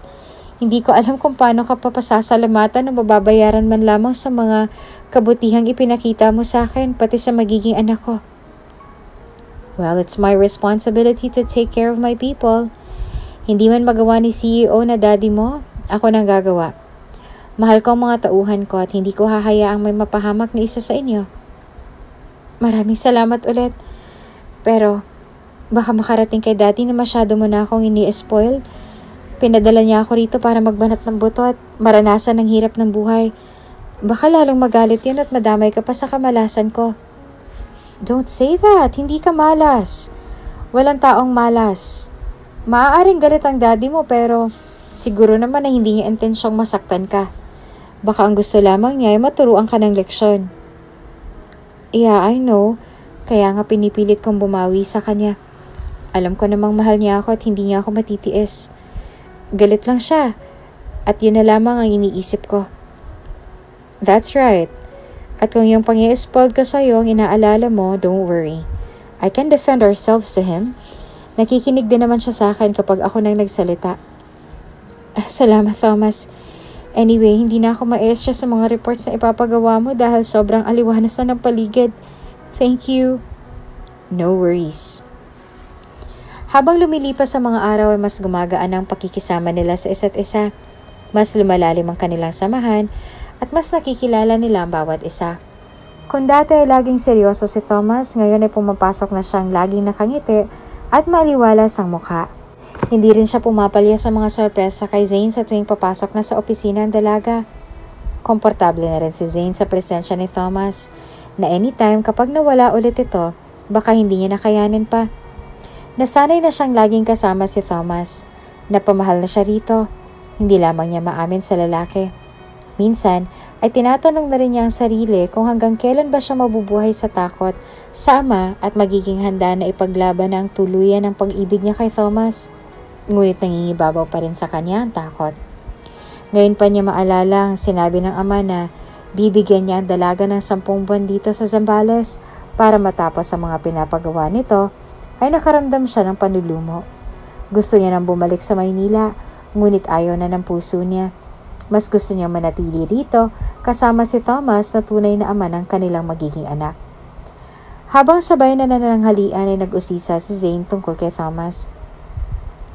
Nga pala, bakit wala ka pang asawa? Habang umungay ay napatingin ito sa dalaga. Paano mo nalamang wala pa akong asawa? Nagtataka ito dahil wala siyang maalala na kunento niya ito sa dalaga. Parang nabanggit yata dati ni Feli.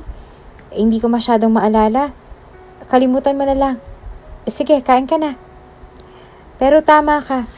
Wala pa akong asawa. Ewan ko. Siguro dahil lagi akong subsob sa trabaho. Nakakalimutan ko ng personal life ko. Nako, dapat balanse lang palagi. Dapat may oras ka pa rin para sa sarili mo. Tama ka naman. Pero siguro mapili lang din ako pagdating sa babae. Kaya sa kapipili ko, tumanda na ako at hindi na makapag-asawa. Bata ka pa naman eh. Pati isa pa, mas gusto ko na ngayon na matatanda. Napahinto muli si Thomas sa sinabi ni Zane. Ano ka mo? I mean, mas okay din kapag mas matured yung lalaki. Mas maalaga at positibong mag-isip. Biglang nakaramdam ng hiya si Zane sa nabanggit niya. Hindi niya namamalayang kung ano-ano nang lumalabas sa kanyang bibig at maaaring makahalata na sa kanya si Thomas. Kompleto na ang lahat ng maging mga gamit na kakailanganin ng baby. May sariling mansyon din sa Zambales si Thomas, ngunit madalang na lamang niya ito uwian dahil halos sa site na siya tumira para sa trabaho. Kumbaga wala nang alalahanin pa si Zane once na sumakit na ang tiyan nito. Malaki na rin ang kanyang tiyan at sa susunod na buwan na ang kabuwanan niya. Dad? Anong problema? Pinasakit mo na rin bang ulo ng mga tao riyan? Simula na maging pasaway siya ay ganito na lagi ang trato sa kanya ng ama. Isang malaking problema at kahihiyan sa kanilang pamilya. No, Dad. Actually, I'm doing good here. Mabilis daw ako matuto, sabi ni Thomas. Unti-unti ko na rin nagagamay ang mga gawain, Dad. Di mabuti. Natuto ka na. Para naman balang araw ay may inang ipagmalaki ang anak mo, kahit walang ama. May kung anong kumunot sa puso ni Zane. Manganganak na siya pero hindi pa rin matanggap ng ama. Sobrang sakit pa rin niya magsalita. Kahit siguro na magpakamatay pa siya at hindi na talaga siya mapapatawad pa ng kanyang ama. Hindi ka pa lang ba natuwa, Dad? I'm improving. I'm changing. Actually, I've changed. Marami pang mas importanteng bagay ang kailangan kong gawin. May sasabihin ka pa ba? Pinalampas na lamang ito ni Zane at sasabihin na lang niya rito na sa isang buwan ay lalabas na ang kanyang kauna-unahang apo. Sasabihin ko lang sana, Dad, na next month ay mga... Hindi pa man siya natatapos ang kanyang sasabihin ay pinagpatayan na siya ng telepono ng ama. Sobrang sakit nito para sa dalaga. Ang pabayaan at pagtusahan lahat ng kamalian na ginawa niya sa ama niya. Mahirap na muling ibalik ang tiwala nito dahil paulit-ulit niya ring sinuway ito. Pero magpaganon pa man, sana ay tanggapin man lang niya ang bata. Kahit yung bata na lang. Habang nasa showroom ay napakibit na rin si Zane sa sakit at napahawak sa kanyang tiyan. Miss Zane, okay lang po ba kayo? Nag-aalalang tanong ni Feli. Biglang sumakit eh. Aray? Naku ma'am, baka manganganak ka na po. Next week pa dapat to eh. Ouch, ang sakit. Hawak-hawak siya ng sekretarya at hindi niya malaman ang gagawin. Sila lamang kasing dalawa nasa loob ng showroom. Aligaga si Feli kung paanong hihingi ng tulong. Sakto naman na hinahanap ni Thomas si Zane at may nakapagsabing nasa showroom ang dalaga. Nadatnan niya roon si Feli na akay-akay si Zane na namimilipit na sa sakit ng tiyan. Sir Thomas, mabuti po't dumating kayo. Sumasakit na po ang tiyan ni Ma'am Zane. Mabilis na nilapitan niya ang dalaga at saka binuhat ito patungo sa kanyang kotse. Oh, hold on, Zane. Dadali na kita sa emergency. Please, tiisin mo muna. Tarantang sabi ni Thomas at halatang halata sa kanyang sobrang takot at kaba. Kahit na namimilipit na sa sakit ay hindi pa rin maiwasan ni Zane na mapatitig sa reaksyon ni Thomas na ngayon ay halos mamatay na sa nerbiyos sa pag-aalala sa kanya. Lalo siyang nahulog sa lalaki at mas lalo niya itong minamahal. Hanggang sa biyahe, tahimik pa rin kinakabahan si Thomas. Kulang na lang ipali pa rin niya ang sasakyan para makarating na kaagad sila sa ospital. Sobrang sakit na. Please Thomas, don't leave me. Kumapit ng mahigpit si Zane sa damit ng lalaki habang madali itong dinala sa emergency. Naipasok na siya sa emergency room at naiwan na lamang si Thomas sa labas. Sir, kayo po bang kasama ng pasyente? Yes, ako nga. Kamusta na siya? Is she okay? Actually sir, due date niya na today kaso mataas pa ang bata. Kailangan na po namin siyang i-CS dahil baka makadumi ng bata sa loob ng kanyang tiyan.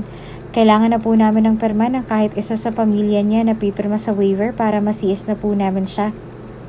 Sa katarantahan at kagustuhang makaraos ni Zane ay siya nang umako para pumirma. Ako nang pipirma? Saan ako pipirma? Nagmamadali niyang tanong. Kaano-ano po kayo ng pasyente? Sandali nag-isip ang lalaki. Wala na siyang maisip na idadahilan at isa pa, batid niya na umaaray na sa sakit si Zane. Kaya kailangan niya ng permahan ng waiver. Asawa niya ako. Okay sir, makikipirma na lang po dito. Pagkapermang iyon ay iniwanan na siya ng nurse sa may labas at nagtungo na sa loob ng emergency room. Kakaibang kabog sa dibdib ang naramdaman niya nang banggitin niyang siyang asawa ni Zane. Pakiramdam niya na totoo ito, na siyang ang asawa ng dalaga at ama ng pinagbubuntis nito.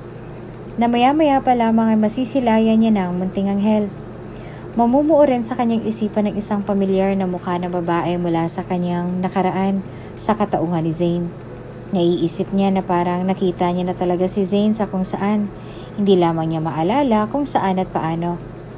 Makalipas ang ilang oras ay lumabas ang mga nurse at doktor sa emergency room. Bitbit nila ang bata at dinala sa nursery room. Nang maiayos na roon ang baby at saka pinatawag si Thomas. Sir Thomas, maaari niyo na pong makita ang baby niyo sa nursery room. Kakaibang saya at excitement ang naramdaman niya. Gusto niya angkinin ng bata ngunit hindi maaari dahil si Zane lamang ang may karapatan dito. Kabado siyang nagmarcha patungo sa nursery room. Sir, ito na po ang baby boy niyo. Nangingilid ang kanyang mga luha na makita ang baby. Gusto niyo po ba siyang kargahin? Pwede ba? Oo naman po, saglit po. Ipinlesto na ng nurse ang baby sa mga bisig ni Thomas. Doon ay tuluyan ng tumulo ang kanyang mga luha. Isang batang lalaki ang hawak-hawak niya ngayon na hinihiling niya na sana ay siya na lamang ang ama nito. Kinilabutan naman siya na mapansin niyang pareho ng sa kanyang hairline ng bata, maging ang mga mata nito na kulay brown na katulad ng sa kanya. Mas lalo siyang kinilabutan nang makita niya na may marka rin sa braso ang baby na katulad ng sa kanya. Bigla siyang naguluhan sa nasasaksihan. Sir, kamukhang-kamukha niyo po yung baby ninyo. Ang gwapo rin. Nakatitig pa rin siya sa baby at nagtataka kung bakit nga ba kahawig niya ang bata. Ilang sandali pa ay ibinaba niya ito, tsaka kinamusta sa nurse si Zane. Yung asawa ko, nasan siya?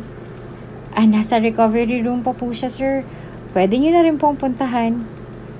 Sinamahan na muli siya ng nurse papuntang recovery room at saka iniwan na siya nito roon. Marahan siyang pumasok ng silid para hindi maabala ang pagtulog ng dalaga. Pinagmasdan niya ito ng mabuti. Pamilyar talaga sa kanya ang dalaga at pilit niyang iniisip kung saan niya ito nakita. Napatingin naman siya sa kumot ng dalaga na nakababa na kaya akma niya yung tataas ito. Nang itaas niya na ang kumot ay umagaw sa pansin niya ang isang pamilyar na totoo sa legs ng dalaga. Isang tato na may disenyong sirena. Ngayon ay mas nagulantang ang mundo ni Thomas dahil alam niya na kung saan niya nakita ang babaeng ito. Si Zane at ang babaeng naka one night stand niya ay iisa. Hindi niya mawari ang nararamdaman. Hindi niya maintindihan ang gagawin. Hindi niya maiwasang isipin na sa kanya nga ang batang isinila ngayon ni Zane, na siya ang asawa ng dalaga. Ngunit nagtataka siya kung bakit kailangan itong itago sa kanya ni Zane sa loob ng 9 na buwan. Bago pa man mag-isip ng kung ano-ano ay hinintay na lamang niya na magising si Zane. Pagkagising ng dalaga ay bumungad sa kanyang isang kumpol ng roses na nasa tabi ng kanyang kama. Gising ka na pala. Naroon sa couch si Thomas at magdamag hinintay ang pagising ni Zane. Hindi ka ba umuwi? Baka kailangan ka sa site. Lumapit dito ang lalaki at saka tinulungan itong bumangon ng marahan. Medyo mahina pa ang katawan ni Zane at nagbabawi pa lamang ng lakas. Is this for me? Nakatingin siya sa mga bulaklak. Yes. Congratulations, you made it. You're now a mom. Napaluhan ng kagalakan si Zane sa sinabing iyon ni Thomas. Thank you. Nasa nga palang baby ko. Nasa nursery pa, pinapaliguan ng nurse. Kapag okay ka na, dadalhin na nila rito. I want to see my baby boy. I want to hug him.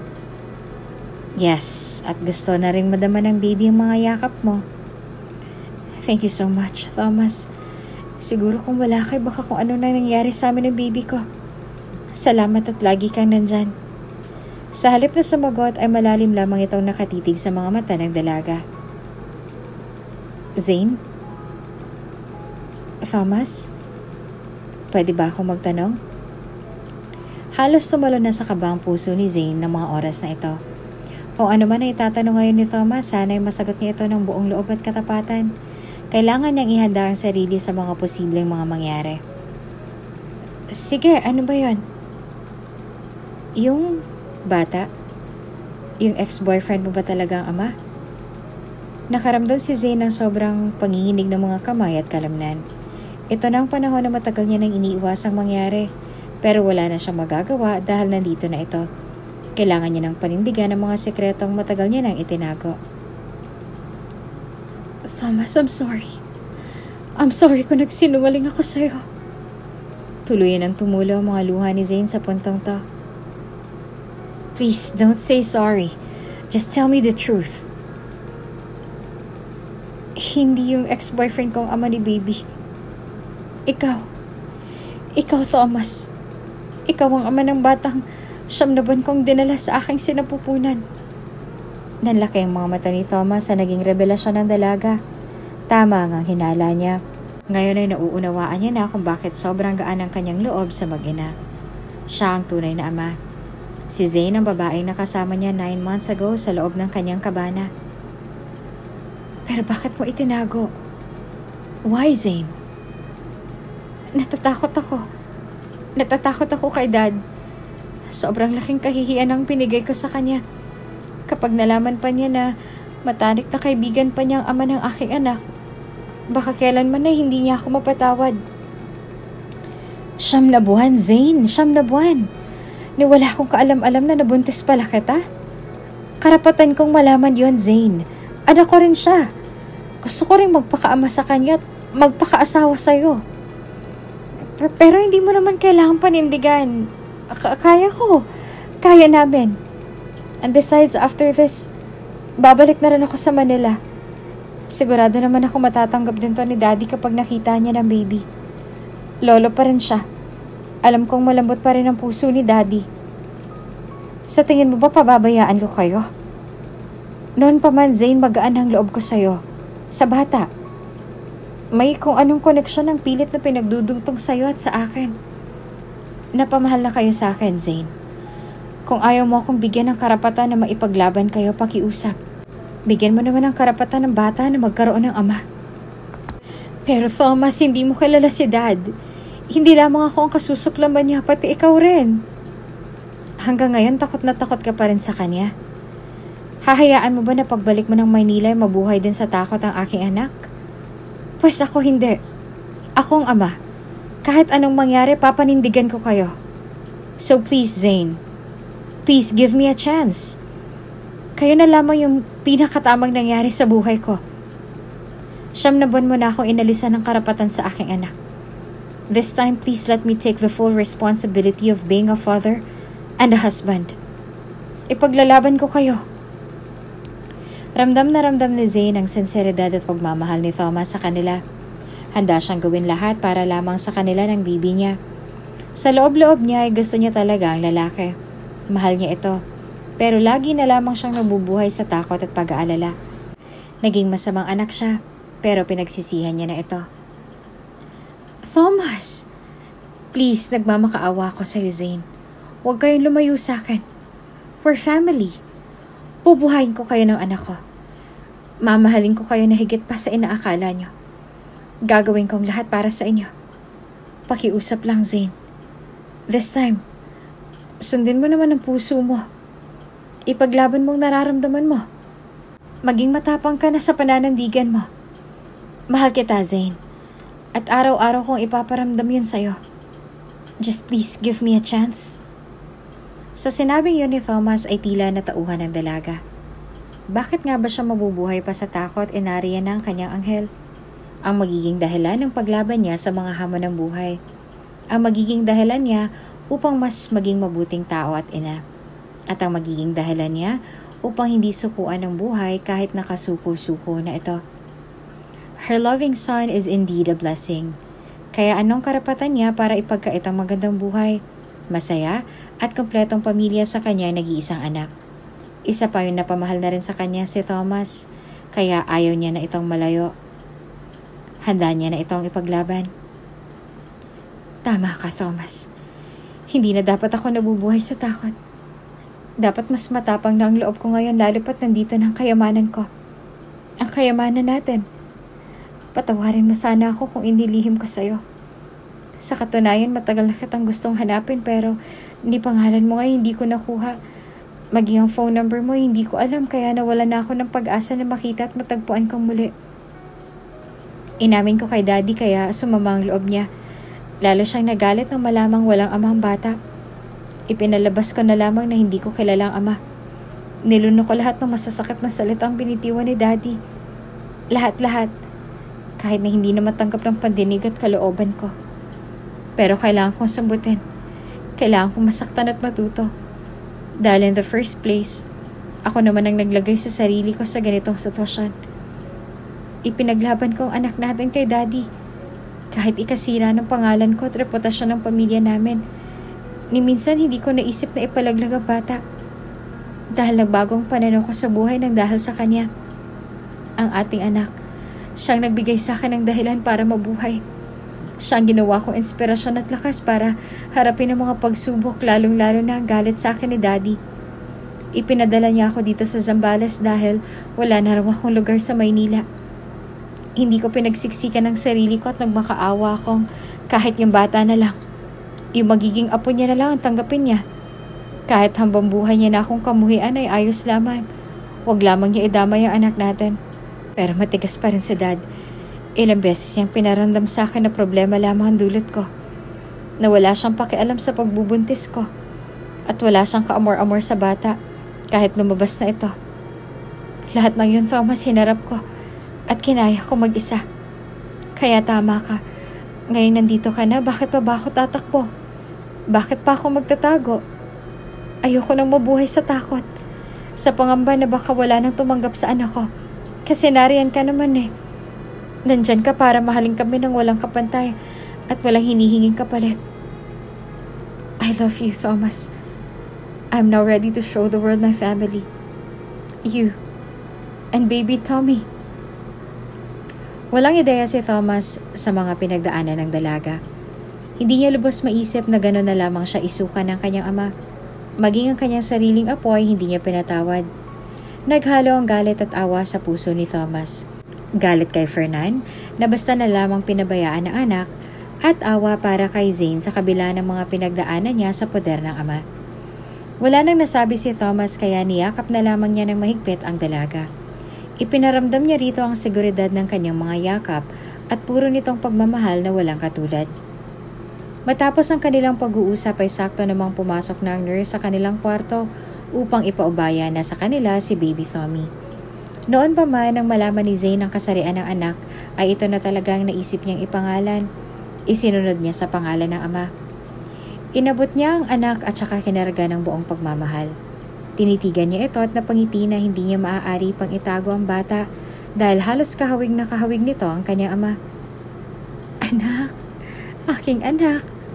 Naluluha muli siyang pinagmasta ng sanggol na kanyang karga ngayon. Kamukhang kamukha mo siya, Thomas. Ikaw na ikaw. Hindi ko pa man siya nakikita, magaan na talaga ang loob ko sa kanya. I love you, Thomas. I love you, Zane. Ilang araw na rin na nakalilipas simula nang ma-discharge si Zane. Doon siya itinuloy ni Thomas sa malaki at malawak na mansyon na pagmamay-ari nito. Han, may aasikasuhin lang ako sa site. Babalik ako kaagad. Yung resignation letter mo ba? Tumango lamang si Thomas. Tumawag na ba si Dad? Hindi pa, pero nag-email na ako sa kanya regarding my resignation.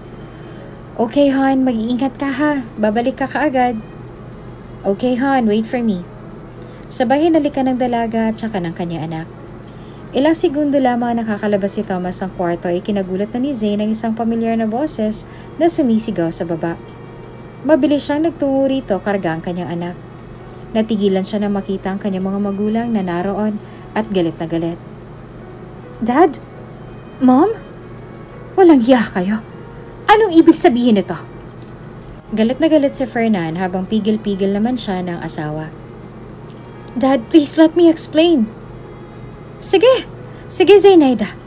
Ilabas mo lahat ng mga paliwanag mo para mabawi mo pa ang kakarampot ng tiwala na ibinigay mo sa akin. Try to convince me again para tanggapin kita ulit. Dad, Mom, I lied. Yes, I lied again. And I'm so sorry. The father of my child is none other than Thomas. Nagulantang naman ang mag-asawa sa confession ng anak. Talagang nahihibang ka na. Thomas, anong ibig sabihin nito? Sino ang ama ng batang yan? Mr. Fernan, I am the father of your grandson. Malakas na sinuntok ni Fernan si Thomas. Nangibabaw ang sigawan at iyakan at sakitan sa loob ng mansyon. Dad, please don't hurt him! Hindi makakilos ang maayos si Zane dahil hawak niya ang bata. Nakatayo naman kaagad si Thomas at buong tapang na hinarap sa Fernan. Walang hiya ka. Sinamantala mo ang kahinaan ng anak ko. Inabuso mo ang kabataan niya. Sobrang laki ng tiwala ko sa'yo. Paano mo ito nagawa sa akin? Umimik ka, Thomas. Umimik ka. Dad, tama na. Tama na. This is too much. Wala namang ginawang kasalanan si Thomas. Hindi niya nga ako sinaktan o inabuso. He's a good man and a good father to my son. Ilang beses kitang na-disappoint. Ilang beses kitang binigo. Ilang beses kong pinasama ang loob mo kaya hanggang ngayon problema pa rin ang tingin mo sa akin, Dad. I've changed. Pinagmalaki ko yan sa'yo. Masaya ako sa naging pagbabago ko kasi akala ko matatanggap mo ulit ako at mapapatawad. Niluno ko lahat ng sinabi mo. Kasi tama ka naman eh. Kailangan kong matuto. Kailangan kong maranasan ang hirap. Kailangan kong magbanat ng buto. Ginawa ko yun, Dad, nang walang reklamo dahil alam kong yun ang dapat kong gawin. Ang magbago. Hindi na para sa sarili ko, hindi para sa anak ko. Pero lahat ng yun wala pa rin palang kwenta sa'yo. Pinabayaan mo ako sa mga panahong kailangan ko ng ama. I did my best, Dad. Akala ko mamahalin mo ulit ako, tatanggapin ulit bilang anak mo. Pero hinayaan mo lamang ako mabuhay sa takot. Oo, nagkamali ako. Pero wala ba akong karapatang magbago, Dad? I love you, Dad. Pero kung hahamakin niyo rin ang anak ko, ang anak namin ni Thomas, I'm better to live my life away from all of you. Ibibigay ko sa anak ko pagmamahal na buong buo at walang paghuhusga. At thank you, Dad, dahil kayo nagturo nun sa akin. Ako ang ama ng bata at magiging asawa ni Zane. Ako may pananagutan sa kanila at handa akong panindigan sila. Kaya ako na magdedesisyon na simula ngayon ay dito na sila titigil sa akin sa mansion. Dito sa Zambales. They belong with me. Wala nang nagawa si Fernan at ang asawa kaya umalis na lamang sila. Niyakap ni Thomas ng mahigpit si Zane na humagulgol sa iyak niya. Thank you, hon. Thank you for fighting your love for our family. Maraming pinagdaan ng pagsubok sina Zane at Thomas bago pa nila makamit ang tunay na kalayaan. Kalayaan sa mga mabibigat na damdaming matagal na nilang pinakawalan. Pilit man silang pinapasuko ng tadhana, ay taas noo at buong loob pa rin silang tumayo para ipaglaban ang pagmamahala nila sa isa't isa. Ilang buwan na rin nag-resign si Thomas sa site na pinagmamayarian ni Fernan kung saan siya nagtrabaho dati. May iba pa rin namang negosyo ito kaya dito na lamang niya inabala ang sarili. Balita rin nila na mula nang magpuntang mag-asawa na Fernan dito sa mansyon ay hindi pa rin sila nakakabalik ng Maynila. Ibig sabihin ay nandito pa rin sila sa Zambales. Han? Malakas na sigaw ni Thomas mula sa kwarto. Nasa sala si Zane kaya kumaripas kagad ito ng takbo pataas sa kinaroroonan ng mag-ama. Han, bakit? Anong problema? I think he pooped. Napatawa naman si Zane sa naging reaksyon ni Thomas. Oh, dilinisin mo. Ayan o, may wipes dyan. Kaya mo na yan. Pero, wala nang pero. Anak mo yan. Huwag mong pandiriyan. Biro ni Zane kay Thomas. Habang tawang-tawa sa reaksyon ng mukha ng nobyo na animoy ngayon lamang nakakita ng poop ng bata. Marahan namang kinuha ni Thomas ang wipes at saka dahan-dahan at maingat na nilinisan ng anak. Matapos noon ay nakaramdam siya ng kakaibang satisfaction sa katawan na ngayon lamang niya naranasan sa tanang buhay niya. Oh, sabi ko sa'yo madali lang eh. Ikaw talaga, nakakahalata na ako, Tommy ha. Sa tuwing ako magbabantay sa'yo, saka ka naman magpupoop. Pilyo ka talagang bata ka, manang-mana ka. Nandilat naman ang mata ni Zane na nakatingin kay Thomas. Oh, kanino nagmana? Sige nga.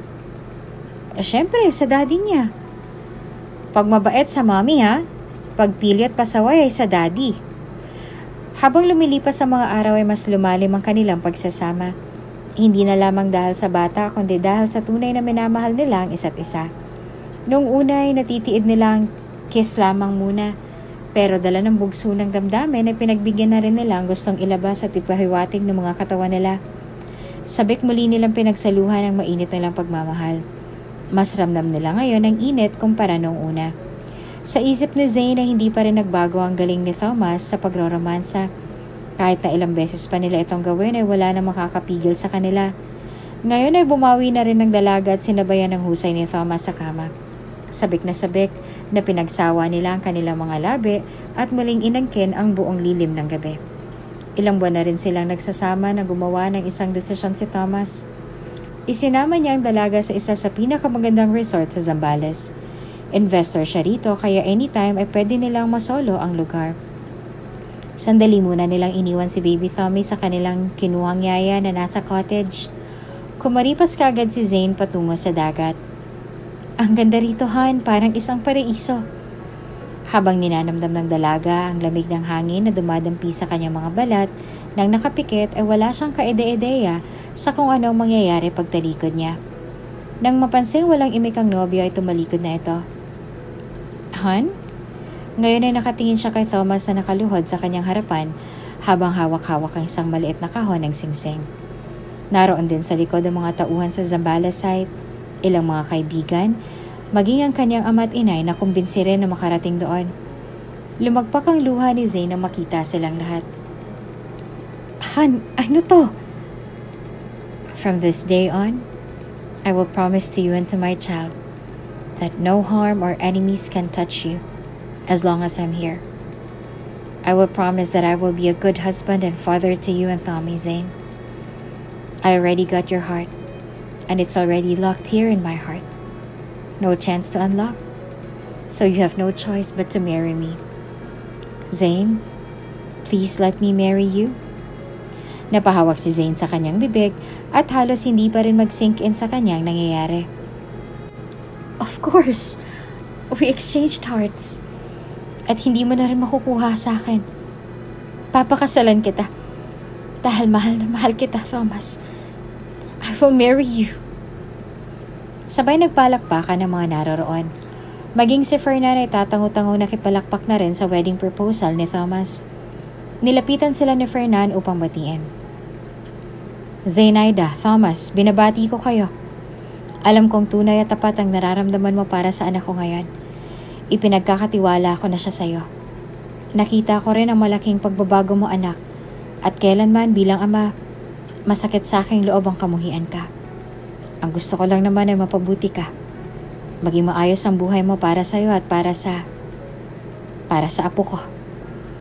At humihingi rin ako ng tawad sa'yo, anak, sa mga panahong na iparamdam ko sa'yo kung anong halaga mo sa mundo. Mahalang kita, anak, at huwag mong mamasamain yan. Kailanman ay walang magulang na naghahangad na mapasama ang kanilang anak. Kaya alam ko, natuto ka na. Naniniwala ako magiging mabuti kayong magulang sa inyong anak at sa mga magiging anak niyo pa. So congratulations to the both of you. You both have my blessing. Sabay niyakap siya ni Zane ng mahigpit habang patuloy na pumapatak ang luha. Thank you, Dad. Thank you. Ilang linggo lamang naging preparasyon at tuluyan na silang naikasal sa isa't isa. Tunay na nababago ng pag-ibig ang pananaw ng isang tao sa buhay. Dadaling ka nito sa pinakarurok na pagsubok upang subukan kung hanggang saan mo kakayanin. Ngunit ito rin ang gagawa ng paraan para magpatuloy ka at lumaban sa hamon ng buhay. Ang pagmamahal ng isang magulang sa kanilang anak ay hindi kailanman matutumbasan ng kahit anong bagay. Ito ang magbibigay sa atin ng inspirasyon at rason para mabuhay. Minsan, sadyang mapaglaro ang tadhana, may malalampasan at maiiwan, pero kung para talaga kayo sa isa't isa ay matatagpuan at matatagpuan niyo pa rin ang inyong kapareha sa hindi inaasahang lugar, pangyayari at pagkakataon.